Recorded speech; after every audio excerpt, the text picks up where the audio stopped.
The lonely heart finds skin. In the heart of a city of millions, Elias lived as if he were on a deserted land. He was a clockmaker, a man who spent his days surrounded by the rhythmic tick tock of 1,000 different hearts. Yet, his own felt out of sync with the world. He spoke to his neighbors in nods and shadows, believing that his loneliness was a permanent condition. A wall he had built so high that no one could possibly climb over it.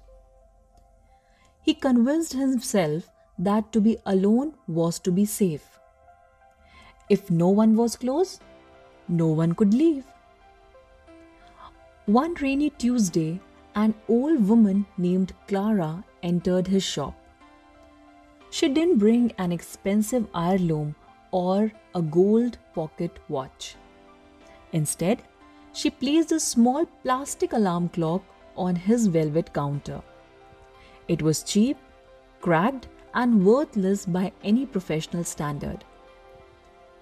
"It belonged to my late husband," she said softly, her voice barely rising above the ticking of the shop. "It's the only thing that kept the time we shared. Now it has stopped and the silence is too loud." Elias looked at the plastic casing and then at the woman's eyes. In them, he saw a reflection of his own deserted island.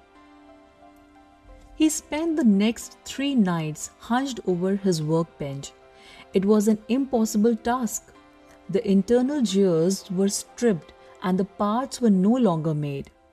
But Elias wasn't just fixing a clock. He was trying to restart a heartbeat. As he worked, he found himself thinking of his own silences. The dinners eaten alone, the walks taken in the dark, the words he had swallowed for years. He realized that Clara wasn't just asking for a repair. She was reaching out across the water from her own island to his. When Clara returned, Elias handed her the clock.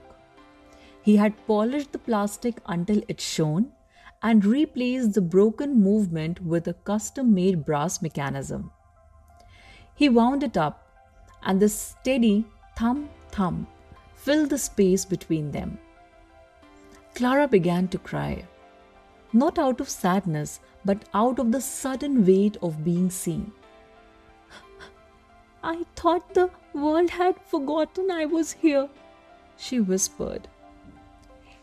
Elias reached across the counter, a distance that had felt like an ocean for years, and placed his hand on hers.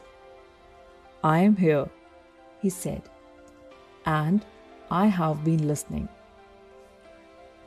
From that day on, the wall Elias had built began to crumble, brick by brick. Clara would visit every Tuesday, not with clocks, but with stories and tea.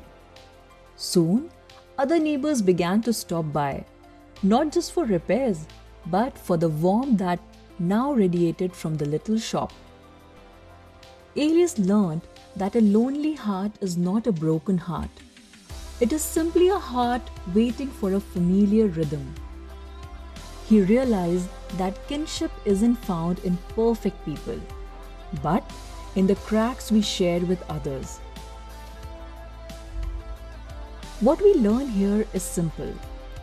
Loneliness is a room with a door that only unlocks from the inside. You might think you are protecting yourself from the world, but you are also keeping the world from finding you. Reach out. Somewhere another lonely heart is listening for your rhythm. It is time to let them in. So if you like that story, hit the like button, share it with your friends, and don't forget to subscribe us. Thank you.